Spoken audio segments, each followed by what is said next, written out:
Job chapter 40. Moreover, the Lord answered Job and said, Shall he that contendeth with the Almighty instruct him? He that reproveth God, let him answer it. Then Job answered the Lord and said, Behold, I am vile. What shall I answer thee? I will lay mine hand upon my mouth.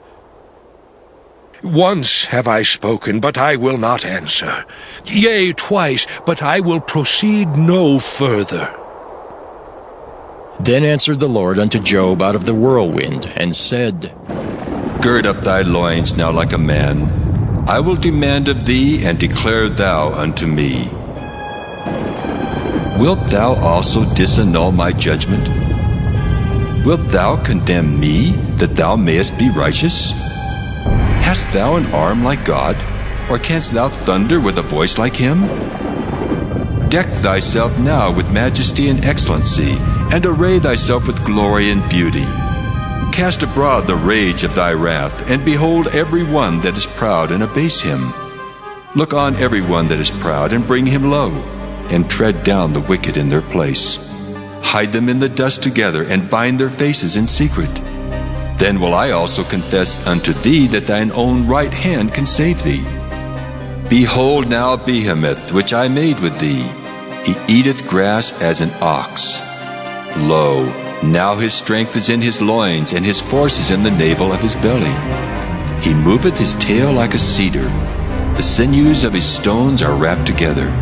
His bones are as strong as pieces of brass. His bones are like bars of iron. He is the chief of the ways of God. He that made him can make his sword to approach unto him. Surely the mountains bring him forth food, where all the beasts of the field play. He lieth under the shady trees in the covert of the reed and fens. The shady trees cover him with their shadow. The willows of the brook compass him about. Behold, he drinketh up a river, and hasteth not. He trusteth that he can draw up Jordan into his mouth. He taketh it with his eyes. His nose pierceth through snares. Job chapter 41. Canst thou draw out Leviathan with an hook, or his tongue with a cord which thou lettest down? Canst thou put a hook into his nose, or bore his jaw through with a thorn? Will he make many supplications unto thee? Will he speak soft words unto thee? Will he make a covenant with thee? Wilt thou take him for a servant forever? Wilt thou play with him as with a bird? Or wilt thou bind him for thy maidens? Shall the companions make a banquet of him? Shall they part him among the merchants? Canst thou fill his skin with barbed irons, or his head with fish spears? Lay thine hand upon him, remember the battle, do no more. Behold, the hope of him is in vain. Shall not one be cast down even at the sight of him? None is so fierce that dare stir him up. Who then is able to stand before me? Who hath prevented me that I should repay him? Whatsoever is under the whole heaven is mine. I will not conceal his parts, nor his power, nor his comely proportion.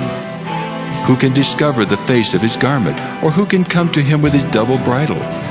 Who can open the doors of his face? His teeth are terrible round about. His scales are his pride, shut up together as with a close seal.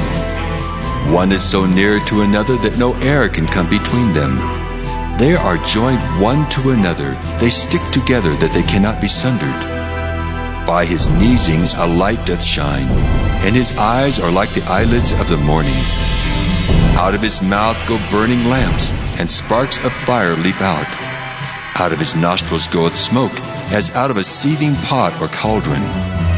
His breath kindleth coals, and a flame goeth out of his mouth. In his neck remaineth strength, and sorrow is turned into joy before him. The flakes of his flesh are joined together. They are firm in themselves, they cannot be moved. His heart is as firm as a stone, yea, as hard as a piece of the nether millstone. When he raiseth up himself, the mighty are afraid. By reason of breakings they purify themselves. The sword of him that layeth at him cannot hold, the spear, the dart, nor the habergeon. He esteemeth iron as straw, and brass as rotten wood. The arrow cannot make him flee. Sling stones are turned with him into stubble. Darts are counted as stubble. He laugheth at the shaking of a spear. Sharp stones are under him. He spreadeth sharp-pointed things upon the mire. He maketh the deep to boil like a pot. He maketh the sea like a pot of ointment. He maketh a path to shine after him. One would think the deep to be hoary. Upon earth there is not his like, who is made without fear. He beholdeth all high things. He is a king over all the children of pride. Job chapter 42. Then Job answered the Lord and said, I know that thou canst do everything, and that no thought can be withholden from thee. Who is he that hideth counsel without knowledge?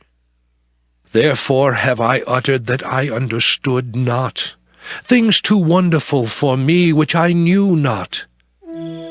Hear, I beseech thee, and I will speak. I will demand of thee, and declare thou unto me. I have heard of thee by the hearing of the ear, but now mine eye seeth thee. Wherefore I abhor myself, and repent in dust and ashes.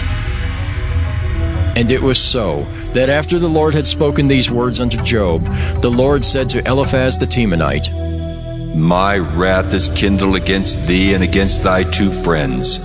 For ye have not spoken of me the thing that is right, as my servant Job hath. Therefore take unto you now 7 bullocks and 7 rams, and go to my servant Job, and offer up for yourselves a burnt offering. And my servant Job shall pray for you. For him will I accept, lest I deal with you after your folly, in that ye have not spoken of me the thing which is right, like my servant Job. So Eliphaz the Temanite, and Bildad the Shuhite, and Zophar the Naamathite went and did according as the Lord commanded them. The Lord also accepted Job, and the Lord turned the captivity of Job when he prayed for his friends. Also the Lord gave Job twice as much as he had before. Then came there unto him all his brethren, and all his sisters, and all they that had been of his acquaintance before, and did eat bread with him in his house. And they bemoaned him and comforted him over all the evil that the Lord had brought upon him. Every man also gave him a piece of money, and every one an earring of gold. So the Lord blessed the latter end of Job more than his beginning, for he had 14,000 sheep, and 6,000 camels, and 1,000 yoke of oxen, and 1,000 she-asses.